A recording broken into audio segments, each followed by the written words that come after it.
And so day 3 brings us to Noah. The story of Noah. For day 3, it's 6:1 to 11:32. I won't be able to record it all, but I'll start. The flood. When man began to increase in number on earth, and daughters were born to them, the sons of God saw that the daughters of men were beautiful, and they married any of them they chose.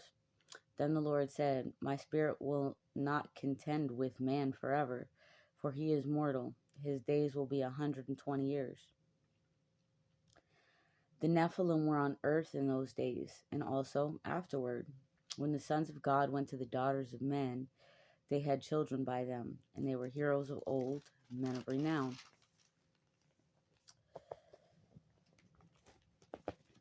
The Lord saw how great man's wickedness on the earth had become, and that every inclination of the thoughts of his heart was only evil all the time.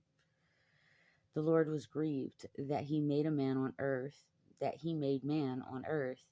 that his heart was filled with pain. So the Lord said, I will wipe all mankind, whom I have created from the face of earth, men and animals, creatures that move along the ground, and birds of the air, for I am grieved that I have made them. But Noah found favor in the eyes of the Lord. Noah was a righteous man, blameless among the people of his time, and he walked with God. Noah had 3 sons, Shem, Ham, and Japheth.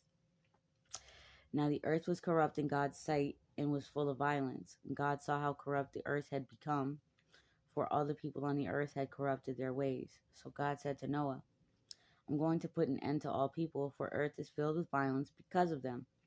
I'm surely going to destroy both them and the earth. So make yourself an ark of cypress wood. Make rooms in it, coat it with pitch inside and out.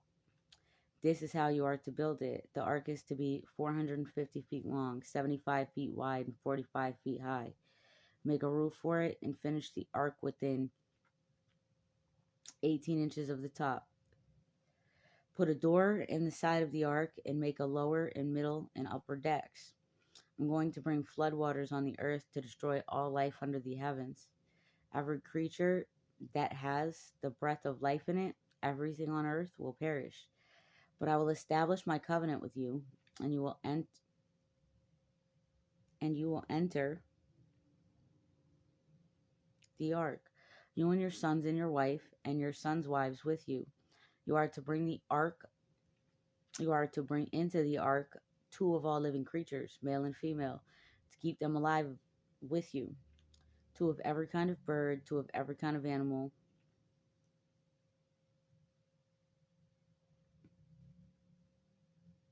and of every kind of creature that moves along the ground will come to you to be kept alive. You are to take every kind of food that is to be eaten and store it away as food for you and them. Noah did everything just as God commanded. The Lord then said to Noah, Go into the ark, you and your whole family, because I have found you righteous in this generation. Take with you 7 of every kind of clean animal, a male and its mate, 2 of every kind of unclean animal, a male and its mate, and also 7 of every kind of bird, male and female, to keep their various kinds alive throughout the earth.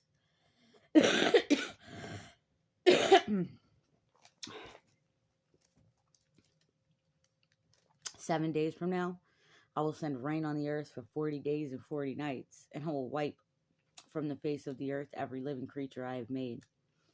And Noah did all that the Lord commanded him.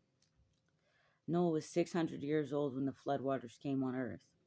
And Noah and his sons and his wife and his sons' wives entered the ark to escape the waters of the flood. Pairs of clean and unclean animals, of birds and all creatures that moved along the ground, male and female, came to Noah and entered the ark, as God had commanded Noah. And after 7 days, the floodwaters came on the earth.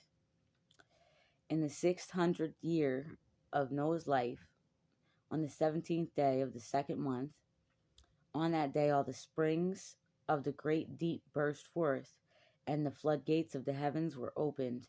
The rain fell on the earth 40 days and 40 nights. On that very day, Noah and his sons, Shem, Ham, and Japheth, together with his wife and the wives of his 3 sons, entered the ark. They had with them every wild animal according to its kind, all livestock according to their kind, every creature that moves along the ground according to its kind, and every bird according to its kind, everything with wings. Pairs of all creatures that have had the breath of life in them came to Noah and entered the ark. The animals going in were male and female of every living thing, as God commanded Noah. Then the Lord shut him in. For 40 days the flood kept coming on the earth, and as the waters increased, they lifted the ark high above the earth. The waters rose and increased greatly on the earth, and the ark floated on the surface of water. They rose greatly on the earth, and all high mountains under the entire heavens were covered. The waters rose and covered the mountains to a depth more than 20 feet. Every living thing that had moved on the earth perished, birds, livestock, wild animals, all the creatures that swarm over the earth, and all mankind. Everything on dry land that had the breath of life in its nostrils died. Every living thing on the face of the earth was wiped out. Men and animals and creatures that move along the ground and birds of the air were wiped from the earth. Only Noah was left, and those with him in the ark. The waters flooded the earth for 150 days, but God remembered Noah and all the wild animals and the livestock that were with him in the ark. And he sent a wind over the earth, and the waters receded. Now the springs of the deep and the floodgates of the heavens had been closed, and the rain had stopped falling from the sky. The water receded steadily on earth at the end of the 150 days. The water had gone down, and on the 17th day of the 7th month in the ark came to rest on the mountains of Ararat. The waters continued to recede until the 10th month, and on the first day of the 10th month the tops of the mountains became visible. After 40 days, Noah opened the window he had made in the ark and sent out a raven, and it kept flying back and forth until the water had dried up from the earth.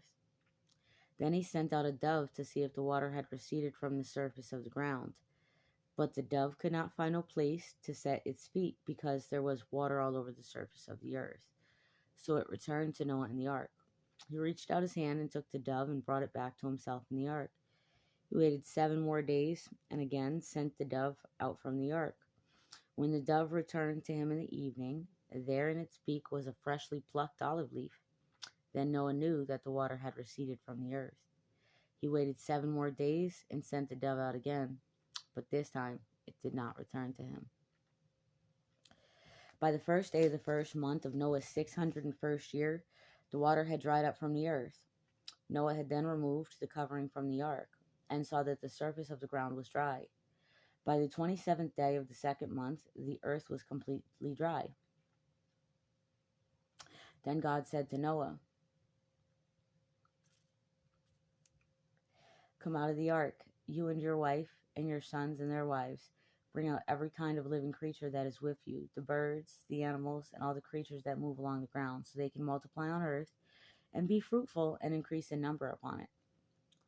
So Noah came out, together with his sons and his wife and his sons' wives, all the animals and all the creatures that move along the ground and all the birds, everything that moves on the earth, came out of the ark, one kind after another. Then Noah built an altar to the Lord, and taking some of the clean animals and clean birds, he sacrificed burnt offerings on it. The Lord smelled the pleasing aroma and said in his heart, "Never again will I curse the ground because of man, even though every inclination of his heart is evil from childhood, and never again will I destroy all living creatures as I have done." 22. As long as the earth endures, seed time and harvest, cold and heat, summer and winter. Come on. Day and night will never cease. I'm going to stop here, and then I'm going to start another one.